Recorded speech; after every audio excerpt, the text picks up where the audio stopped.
Hello friends, welcome back to our channel. आज का हमारा टॉपिक है how to make thesis.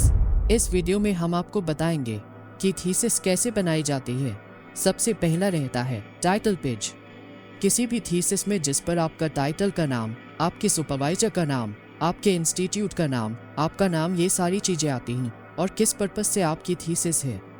Means PhD thesis है, पोस्ट PhD थीसिस है, या फिर अगर डेजर्टेशन है तो मास्टर डिग्री से रिलेटेड डेजर्टेशन है।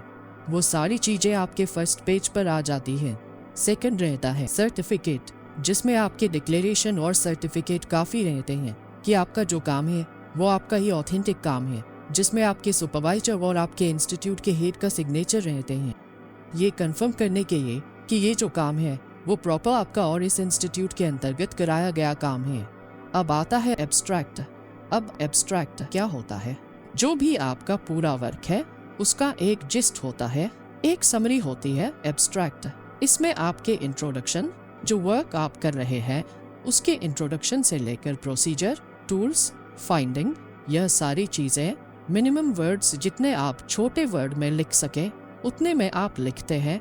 मिनिमम 100 वर्ड से लेकर मैक्सिमम 300 वर्ड, 400, 500 वर्ड का आपका एक एब्स्ट्रैक्ट रहता है। कभी कभी 100 वर्ड तक का भी एब्स्ट्रैक्ट हो जाता है। डिपेंड करता है कि आपने क्या लिखा है और आपके जो भी डिमांड है। जैसे अगर आप किसी एब्स्ट्रैक्ट नॉर्मली आर्टिकल्स के साथ में भी भेजे जाते हैं तो जो भी उस पब्लिशर की डिमांड है उसके अकॉर्डिंग एब्स्ट्रैक्ट लिखे जाते हैं। अब यहाँ पर आप जब अपनी थीसिस के साथ लिख रहे हैं तो जो भी आपके इंस्टीट्यूट की डिमांड है या जो आपकी रिसर्च की डिमांड है उसके अकॉर्डिंग आप अपना एब्स्ट्रैक्ट लिखेंगे। देन आता है एक्नॉलेजमेंट।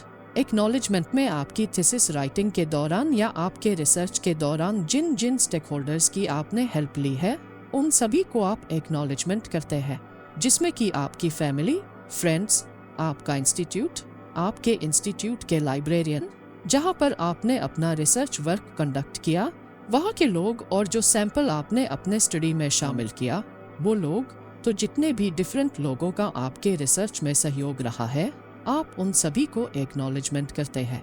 नेक्स्ट आता है कंटेंट। कंटेंट में एक पूरा लिस्ट रहता है इंडेक्स का कि क्या कंटेंट आपने अपनी स्टडी में या थीसिस में लिखा है, उसके पेज नंबर क्या है, वो सारे कंटेंट में आ जाते हैं। इसमें डिटेल में भी आपको बताना पड़ता है कि हर हेडिंग आपकी कौन सी पेज पर है। नेक्स्ट रहता है list of tables, list of figures. तो list of tables, list of figures, आपकी स्टडी में आपकी जो भी थीसिस है उसमें आपने किस पेज पर कौन सी टेबल को शामिल किया है, किस पेज पर कौन सी फिगर को शामिल किया है, उस टेबल का नंबर, उस टेबल का टाइटल, उस फिगर का नंबर, उस फिगर का टाइटल, ये दोनों चीजें इस दोनों लिस्ट में शामिल होती है। और वो किस पेज नंबर पर है, वो टेबल ऑफ फिगर, वो भी आपको इसमें बताना पड़ता है। Next abbreviation. पूरी स्टडी में आपने जहाँ जहाँ शॉर्ट में एब्रीविएशन यूज किए हैं, जैसे कि अगर आपने कहीं पर UGC लिखा है तो UGC का भी आपको फुल फॉर्म देना पड़ेगा कि यूनिवर्सिटी ग्रांट कमीशन उसका फुल फॉर्म रहता है, जिससे कि जो भी रीडर है वह अगर आपकी थीसिस को पढ़ रहा है तो उसे पता चल जाए कि आपने कहाँ पर क्या चीज लिख रखी है और उसका मीनिंग क्या है। देन आता है प्रीफेस। इन सारी चीजों के बाद में जो मेन कंटेंट आपके शुरू होते हैं वो है chapters. Chapter 1, chapter 2, chapter 3, chapter 4 और चैप्टर 5। ये मेन 5 चैप्टर्स का कॉन्सेप्ट है जो हम नॉर्मली फॉलो करते हैं। इसके अलावा भी अगर कोई चैप्टर ज्यादा लेंदी हो रहा है, जैसे 3rd chapter plan and procedure है, तो इसको भी आप 2 पार्ट्स में ब्रेक कर सकते हैं according to your need, according to your research need. एक चैप्टर में आप प्लान ऑफ स्टडी बता दें एंड दूसरे चैप्टर में प्रोसीजर ऑफ स्टडी। इस टाइप से आप इनको डिवाइड कर सकते हैं। तो ये पूरा प्रॉपर आप पर डिपेंड करता है कि आप कैसे चैप्टर्स का स्ट्रक्चर बनाते हैं। इन चैप्टर्स को हम आगे समझेंगे कि क्या है इसमें। अब आते हैं रेफरेंसेस। रेफरेंसेस वो सारे रेफरेंस है जो भी आपने अपनी स्टडी में कोट किया है। किसी स्टडी या किसी आर्टिकल का आपने पूरा कोटेशन अपनी स्टडी में किसी पेज पर डाला है तो वो आप सारे रेफरेंस में लिखेंगे। जैसे कि एक चैप्टर 1 में आपने मान लीजिए 50 आर्टिकल में से कंटेंट लिया और 50 को वहाँ पर कोट किया है कि मिस्टर इन्होंने यह कहा। या इन्होंने ये कहा, तो उन सभी 50 को आप रेफरेंसेस में डालेंगे। अब एक क्वेश्चन पूछा गया था, बिब्लियोग्राफी और रेफरेंस में क्या डिफरेंस है? तो बिब्लियोग्राफी और रेफरेंस में बहुत मेजर डिफरेंस है। बिब्लियोग्राफी में आपने जो वेबसाइट से कंटेंट देखा, पढ़ा, जो आर्टिकल से कंटेंट पढ़ा, भले उनको कोट नहीं किया, भले उनका कोई कंटेंट आपने अपनी स्टडी में नहीं लिया है, तो भी आप उन चीज़ों को बिब्लियोग्राफी में कोट करेंगे और रेफरेंस में केवल उन चीज़ों को लिखेंगे जो कंटेंट आपने अपनी स्टडी में शामिल किए हैं। तो यह मेजर डिफरेंस रहता है। बिब्लियोग्राफी थोड़ा ब्रॉड कॉन्सेप्ट है, जबकि रेफरेंस आपके थोड़े कम रहेंगे।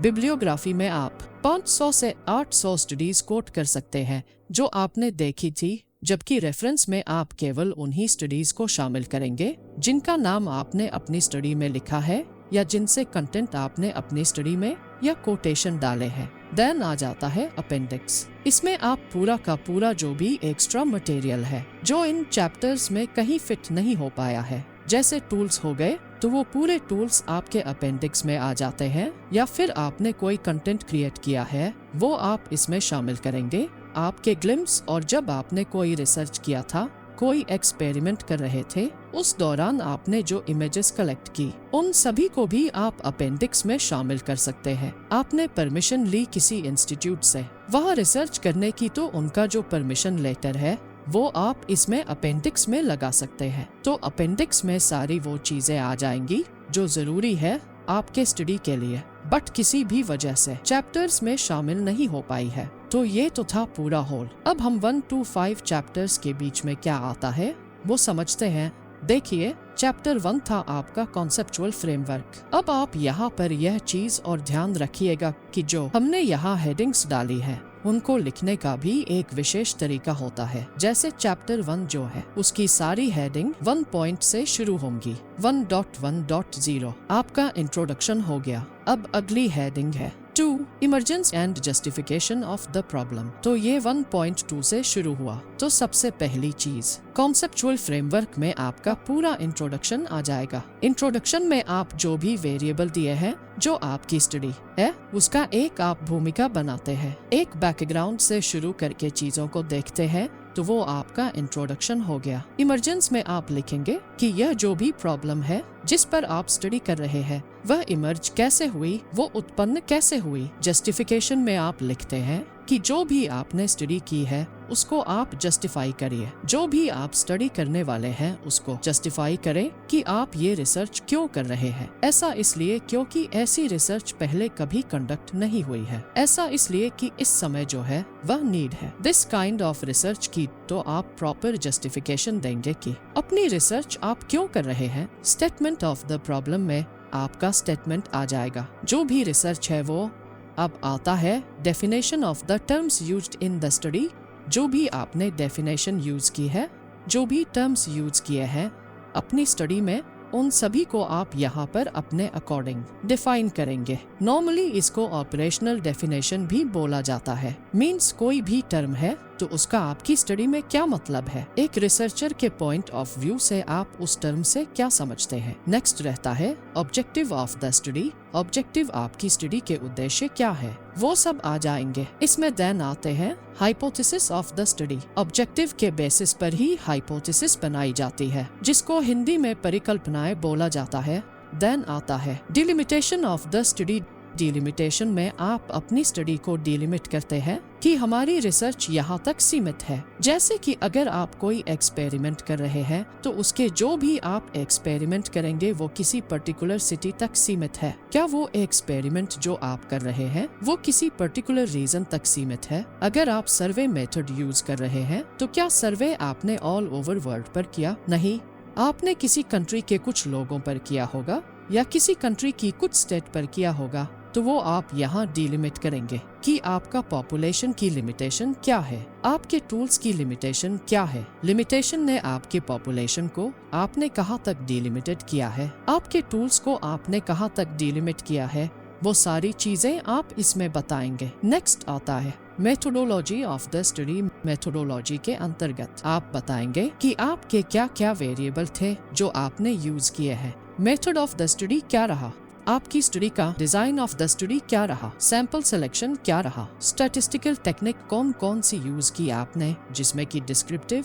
इन्फरेंशियल, ग्राफिकल रिप्रेजेंटेशन ये सारी आ जाएंगी। देन टूल्स एंड टेक्निक्स कौन कौन से यूज की, and structure design of the study क्या रहा। अब देखिए, यह सारी चीजें हम रिपीट कर रहे हैं, यहाँ पर हम डिटेल में नहीं देते हैं। जैसे मेथोडोलॉजी ऑफ द स्टडी, जो पूरा चैप्टर है वो आपके 3rd चैप्टर में आता है, बट यह कॉन्सेप्चुअल फ्रेमवर्क है, इसलिए आप यहाँ पर शॉर्ट में देते हैं, जिससे कि अगर कोई पर्सन आपका 1st चैप्टर पढ़ रहा है तो उसे एक आइडिया हो जाए कि आपने क्या क्या चीज यूज की है अपनी स्टडी में। लास्ट में लिखते हैं education, implication and significant of the study. यह हो गया आपका चैप्टर 1।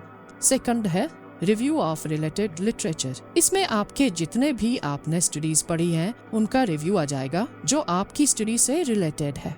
इंट्रोडक्शन, हर चैप्टर का इंट्रोडक्शन सबसे पहले होगा, जिसमें कि आप बताएंगे कि इस चैप्टर में हमने क्या कवर किया है। अब सबसे पहले आप बता देंगे आपकी स्टडी के sources of review of related literature क्या थे, मतलब जो भी आपने रिव्यू किया है लिटरेचर कहाँ से लिया। Then significance of the review of related literature बताएंगे। देन बताएंगे प्रोसेस ऑफ लिटरेचर रिव्यू, कि आपने जो लिटरेचर रिव्यू किया है उसका क्या प्रोसेस रहा। फिर आप उसमें रिव्यू बताएंगे, जैसे स्टडीज, अगर आप डिफरेंट वेरिएबल है आपकी स्टडी में तो वेरिएबल वाइज भी आप रिव्यू कर सकते हैं, जैसे कि स्टडीज रिलेटेड टू वेरिएबल 1 बताए। फिर उसमें भी आप डिवीजन कर सकते हैं कि इंटरनेशनल लेवल पर कौन सी स्टडीज हुई है, कितनी स्टडीज हुई है, उनमें क्या क्या फाइंडिंग रही। देन आप नेशनल लेवल के अकॉर्डिंग डिवाइड कर सकते हैं। तो यह पूरा डिवीजन जो है वो आप पर यानी रिसर्चर पर डिपेंड करता है कि वह अपने रिलेटेड लिटरेचर का रिव्यू कैसे बताना चाह रहा है।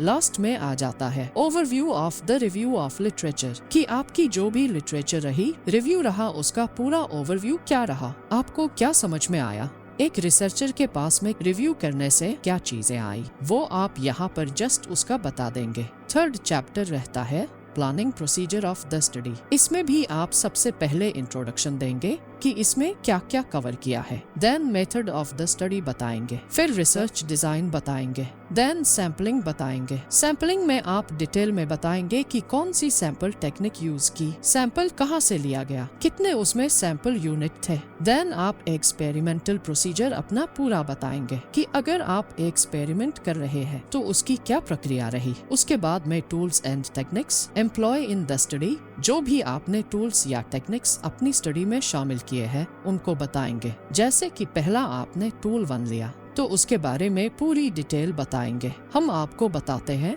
कि टूल्स एंड टेक्निक्स को कैसे शामिल किया जाता है। नेक्स्ट आता है स्टैटिस्टिकल टेक्निक्स एम्प्लॉयड, जो भी स्टैटिस्टिकल टेक्निक आपने यूज की है वो आप यहाँ बताएंगे। देन लास्ट में ओवरव्यू ऑफ चैप्टर आ जाता है। टूल्स एंड टेक्निक जब आप बता रहे हैं तो अगर किसी भी एक टूल के बारे में आप डिटेल बता रहे हैं तो अगर उस टूल का कंस्ट्रक्शन आपने किया है तो आप क्या क्या चीजें उसमें शामिल करेंगे। सबसे पहले आ जाएगा उसमें कि जो आपने प्रीलिमिनरी ड्राफ्ट बनाया है, मतलब सबसे पहला आपने जो ड्राफ्ट बनाया है उसका क्या डेवलपमेंट प्रोसीजर था वो बताएंगे। देन एक्सपर्ट से जो आपने ओपिनियन ली उनके अगर आप क्वेश्चनियर है तो उनके जो ओपिनियन के बाद में जो सजेशन है वो बता सकते हैं। आपने पहले ड्राफ्ट में जो मॉडिफिकेशन किया है वो चीजें यहाँ लगाएंगे। देन वैलिडिटी ऑफ टेस्ट आप कैलकुलेट करके वहाँ लिखेंगे। फिर सेकंड ड्राफ्ट बनाएंगे। वैलिडिटी के बाद में कुछ आइटम्स ऐसे होंगे जो वैलिड नहीं होंगे, वो रिमूव हो जाते हैं, उनको आप यहाँ पर शामिल करेंगे। Then try out on small sample. उसके बाद वैलिडिटी पता करने के बाद में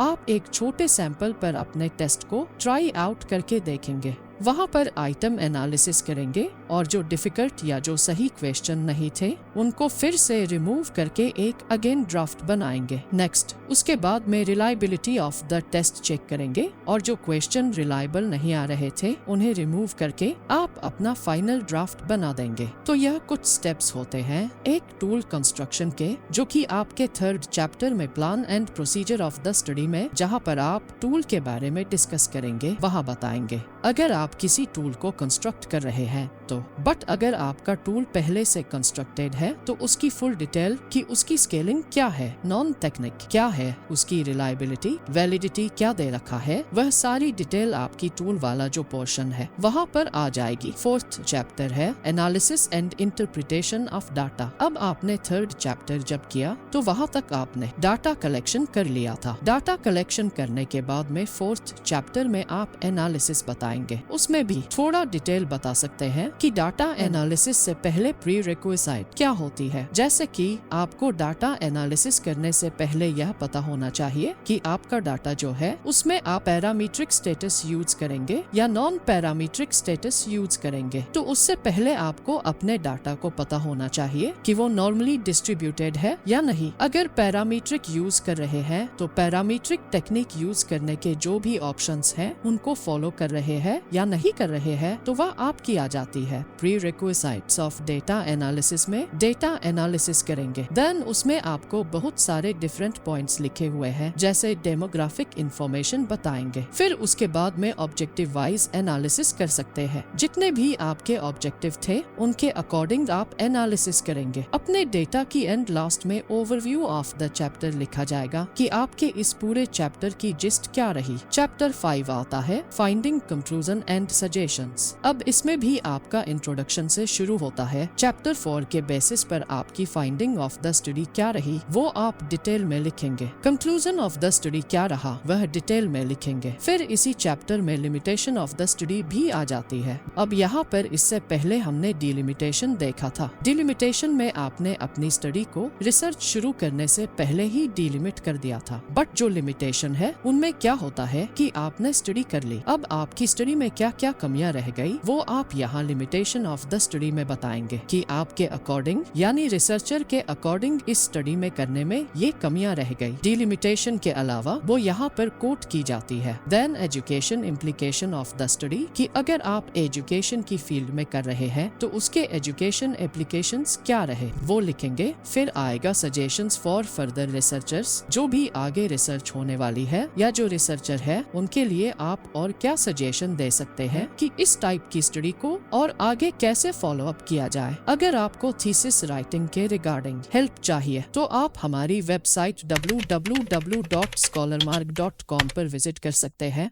आई होप फ्रेंड्स आपको यह वीडियो पसंद आया होगा। प्लीज लाइक दिस वीडियो, अपने फ्रेंड्स के साथ शेयर कीजिए और हमारे चैनल को सब्सक्राइब करें।